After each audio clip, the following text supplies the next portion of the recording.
Now let's come to the first panel discussion.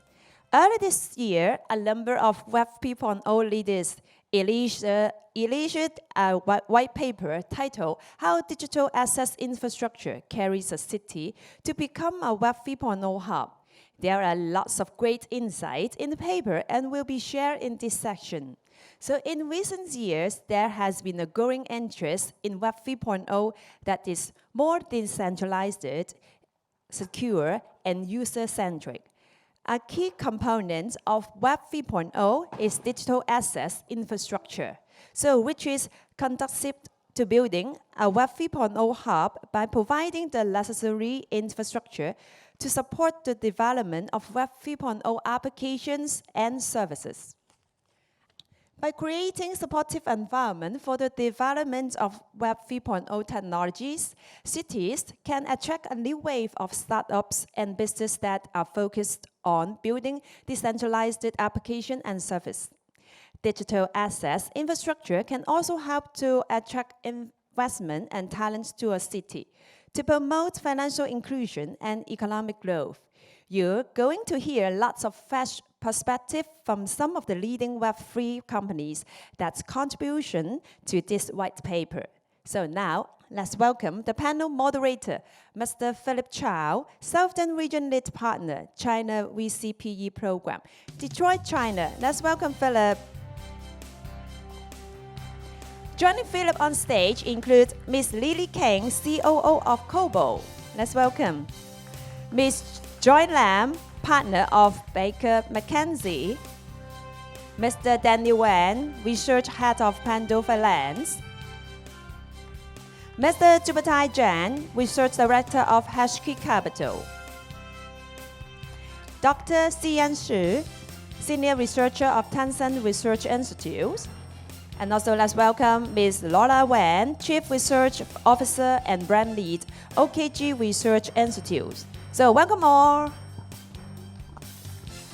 So I pass the floor to Philip. Thank you. Philip, please. Okay, thank you. Good afternoon, ladies and gentlemen. The rise of Web3 has the potential to transform a city into a hub of innovation and economic growth.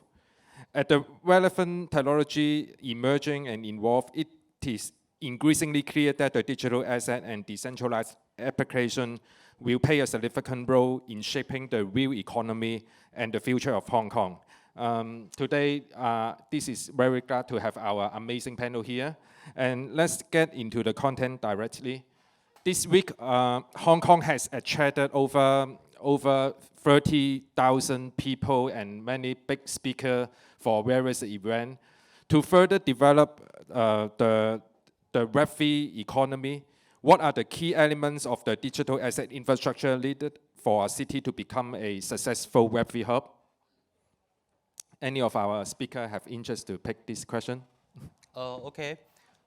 Actually, in my opinion, I think generally these elements can be categorized into two parts. Firstly, the softer part. Actually, it's the most difficult part to progress further. And for example, we need to attract more talents. And we need to redesign the knowledge and the skills required by the Web3 technology into the current education system in the long run.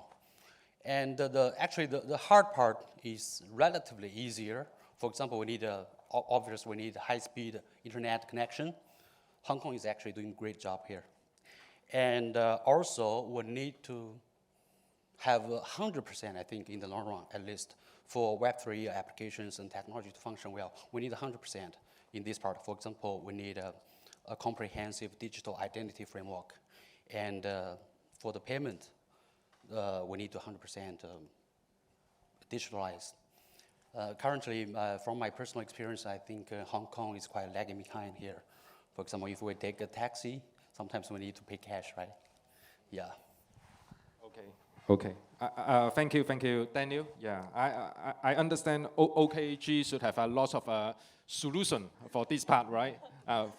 Thanks, Lola. Do you have any sharing? Okay, thank you for having me. I think the first is the blockchain infrastructures blockchain-based infrastructures and then support for blockchain startups like Cyberport or another fund opportunities, and then regulatory framework or RegTech, and then collaborative ecosystem. I think, yes, 4 sides. Thank you. Okay. I understand today we have many true Web3 industry participants here. What role can industry participants play in supporting such development of Web3 in Hong Kong? Maybe I can take this question. I'm CM from Tencent Research Institute. Tencent is a very important player in the Web2 development. So in the development of Web3, first of all, technology is still a very important part. And in this case, if you take Web3 applications, there are some fundamental differences from normal Web2 one. For example, we have to call on-chain data from time to time.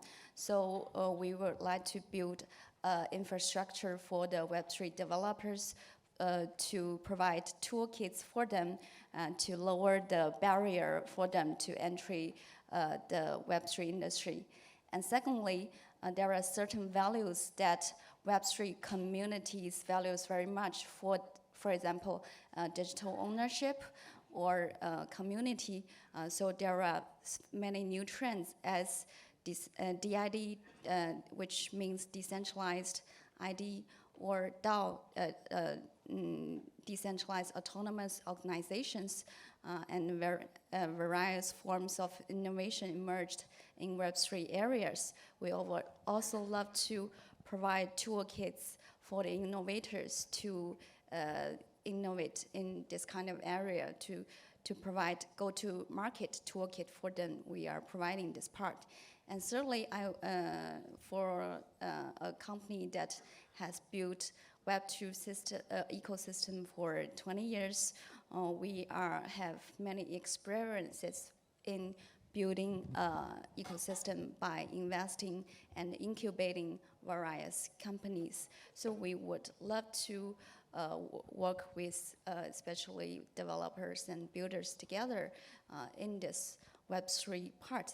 We also coined a word named Web 2.5, which means we are in the middle of Web 2 and Web 3, and we want to build in ourselves as the midware of Web 3 and Web development to serve our part as the partner of all the builders.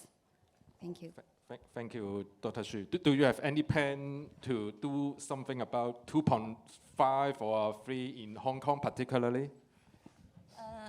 Yeah, I think maybe we can start from various workshops and educations to educate the local market, and also Cyberport. Maybe we want to work with them more closely to figure out what are the new opportunities in this part. We are very excited to explore together.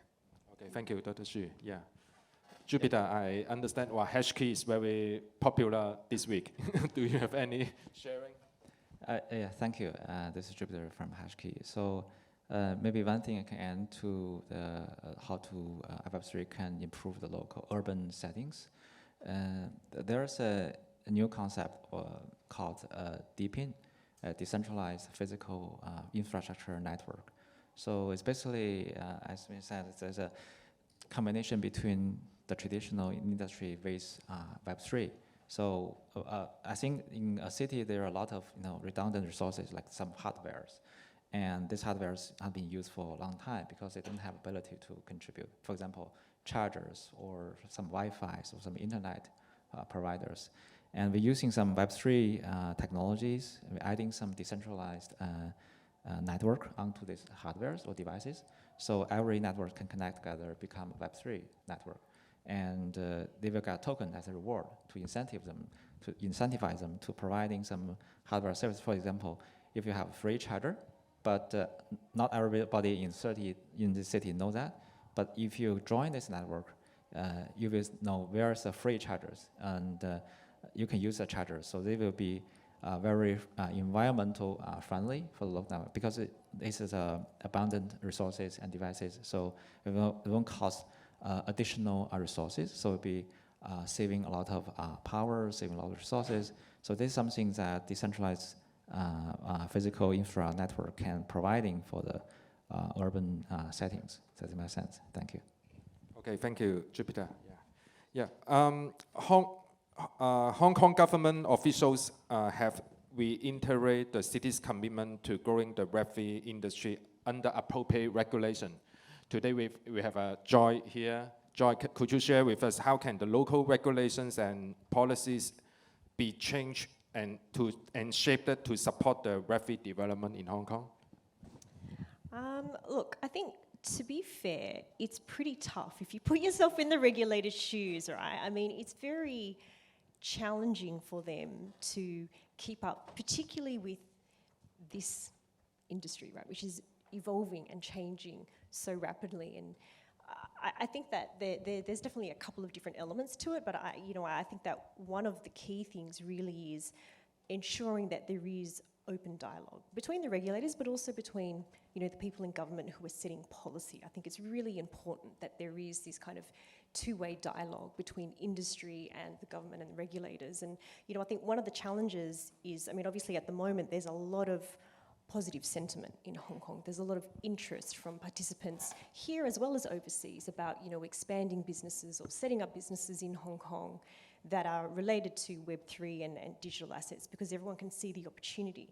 But I don't necessarily think that at the moment there is a seamless connection between the aspirations and the practical realities of how do you actually do that. So I think there certainly are some pain points at the moment that companies and businesses are experiencing, and banking, of course, is sort of the very easy and topical example to talk about. But there are these practical challenges that companies have. So I think in terms of shaping policy and regulation, there are lots of different things that regulators obviously and the government have to grapple with, but I think one of the key things really is ensuring that there is this very open and free communication, two-way dialogue between the industry and the policy setters and the lawmakers, so that industry is helping to educate the government and the regulators so that they can see what is coming, but also so they can understand what are the pain points. Because all the goodwill in the world is not going to be enough if, from a practical perspective, people aren't able to actually set up and operate their businesses here. So I think that's definitely, one part of it. And I think the other thing is, the great thing about Hong Kong is that although we started from a very, very conservative position, we are now incrementally relaxing and easing some of those restrictions. So we're starting to slowly open up and permit more activity to be conducted.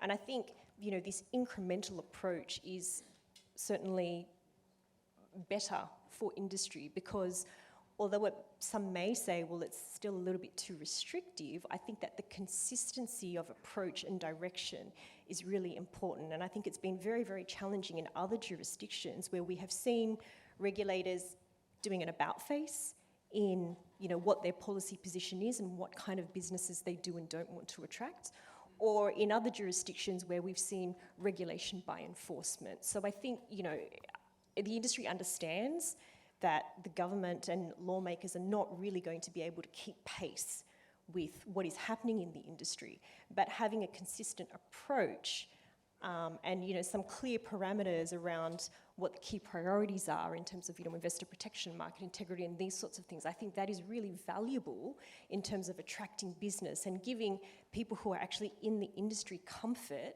that in 12 months' time or in 3 years' time, the government's not going to turn around and say, oh, actually, we changed our mind. Sorry, we've decided we're not into digital assets, or we don't want this kind of activity in Hong Kong. Or yes, we want you to come, but actually we haven't built those channels so that you can actually operate a business here. So I think, some of those guiding principles, I would say, taking a principles-based approach and being very measured and trying to be consistent, I think goes a long way to supporting the further development of those sorts of activities and industry in Hong Kong.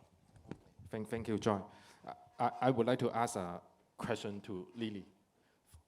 Based on the current regulatory approach and the latest framework, do you think that Hong Kong can attract Kobo to relocate to Hong Kong?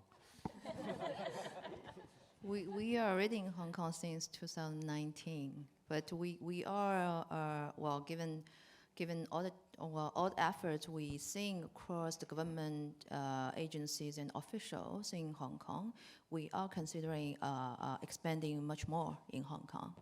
Okay, thank you, Lily. Yeah. Daniel, do you have any sharing on this part? Okay, actually, just now Joy is an expert, right? She shared a lot about from the regulatory perspective. As an industry participant, I can only share my feelings. In general, to shape the regulatory landscape, I think collaborative efforts are critical among the government agencies, industry participants, as well as other stakeholders. The core part is that we really need a more blockchain-friendly regulatory framework. For example, we still have a lot of pain points when we're converting crypto assets into fiat, right? This issue has to be resolved.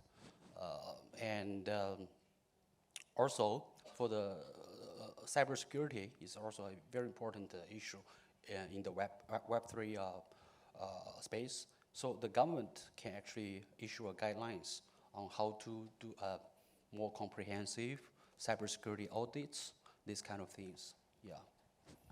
Okay, thank you. Thank you. Okay, from a research report of Bain's Capital, investor has put approximately $94 billion into Web3 companies in recent years, and this is highly relevant for VC. I would like to ask Jupiter, what kind of Web3 companies VC are focusing on, and what does digital asset infrastructure impact Web3 VC? Well, I think for Web3 VCs, we kind of cover all the aspects of the crypto or VA industry. But during different market sentiment, we are focused more on different layers.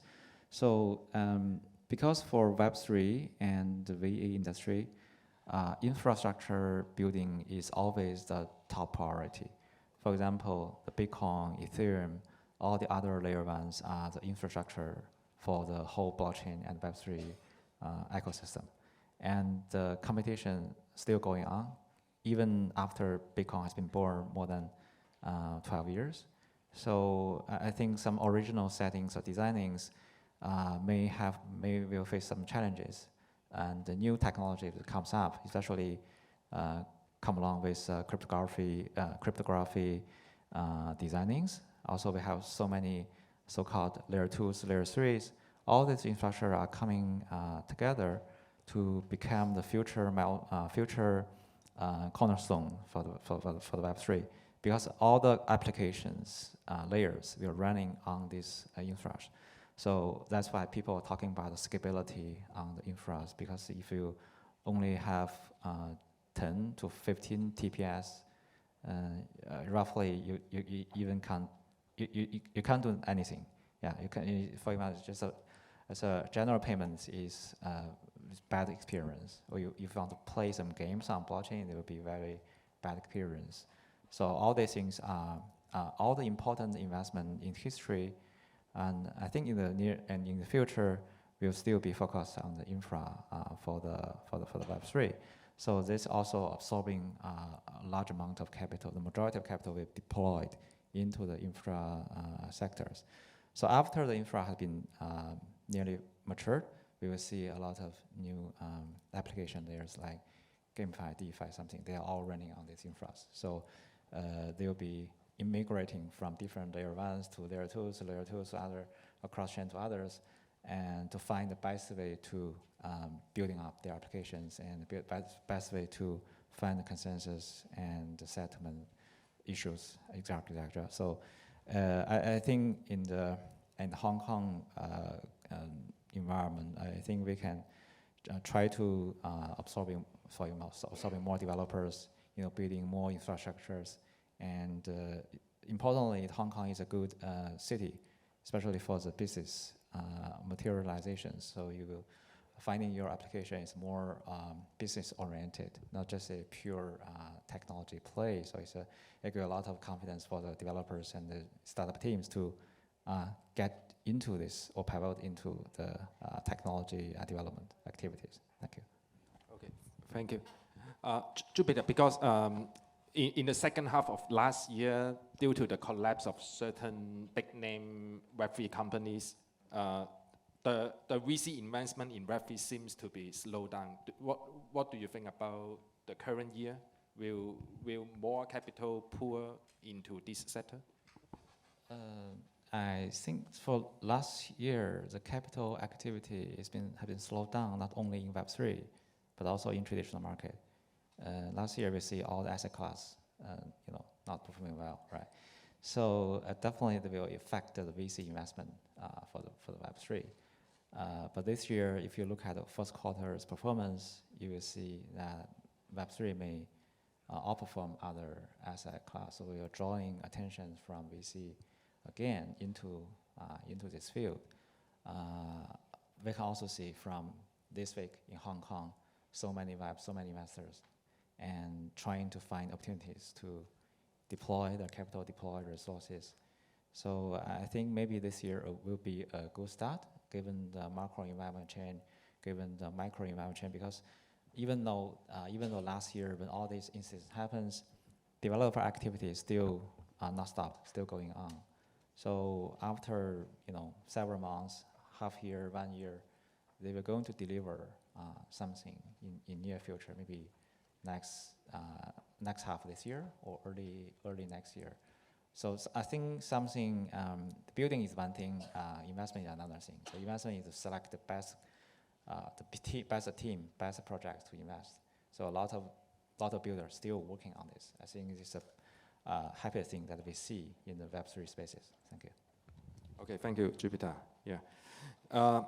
As mentioned, the previous instability of virtual asset market and collapse of certain exchange cast doubt on the Web3 development. And right now, it seems Hong Kong, the Web3, the topic is very hot. What are some of the challenges Hong Kong faces as it seeks to become a Web3 hub, and how can it overcome these challenges? I would like to ask Lily, do you have any suggestion? Okay. Hi everyone, I'm Lillian from Kobo, and we are a digital asset custody and technology service provider, one of the largest in the region. I definitely see more opportunities than challenges. There are challenges, but there are much more opportunities.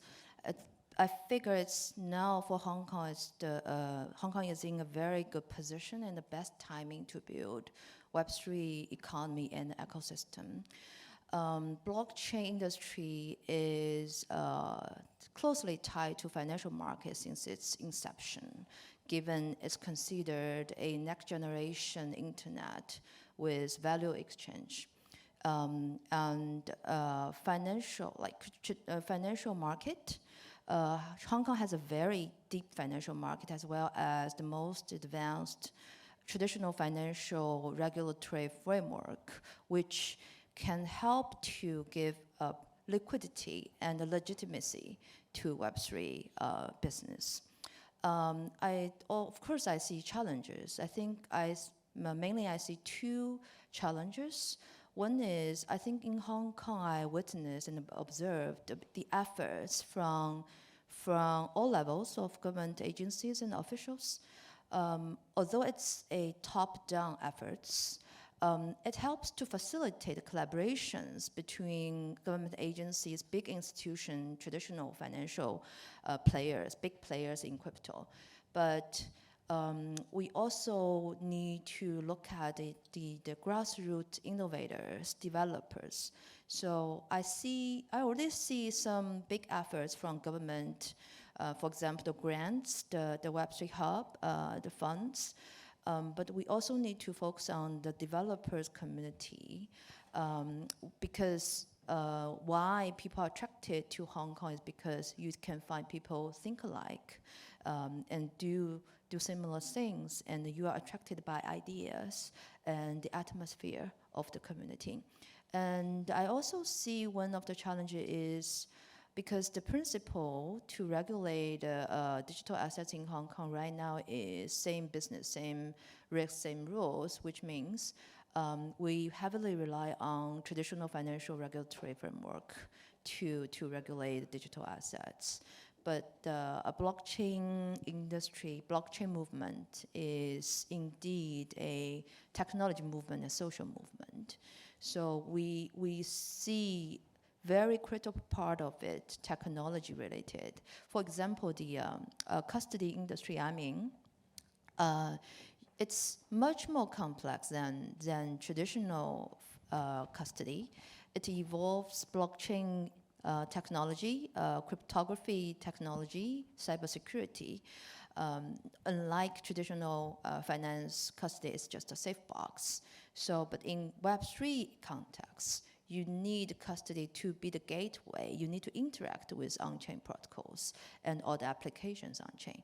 Like on the user side, you see a much more complex crowd of users. From it has evolved from just native programmers, cyberpunks, to a traditional financial institution. We see a growing number of big institutions participating in this sector.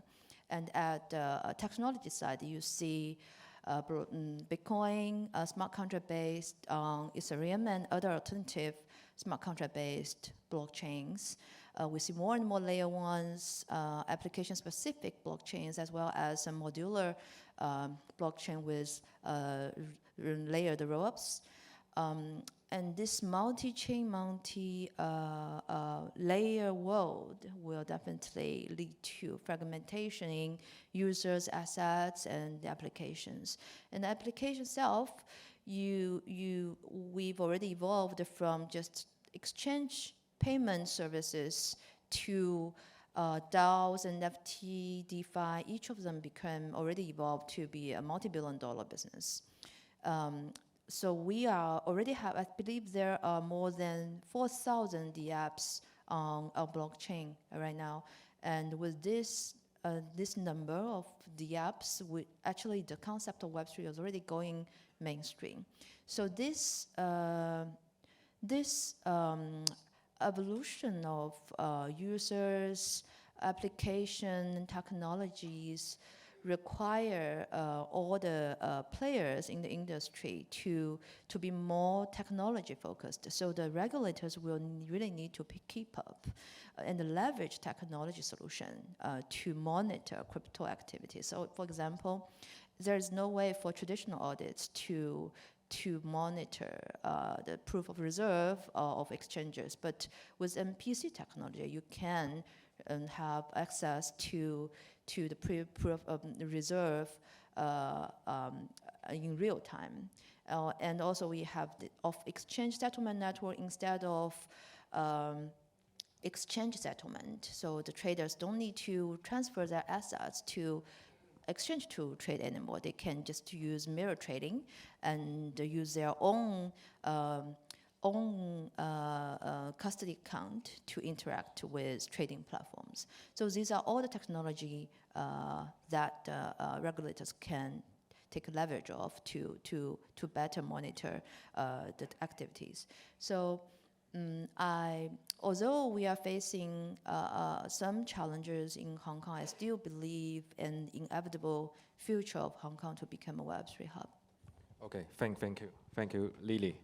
I would like to ask another Web3 industry player, OK. I read the news that OK plan to expand the investment in Hong Kong.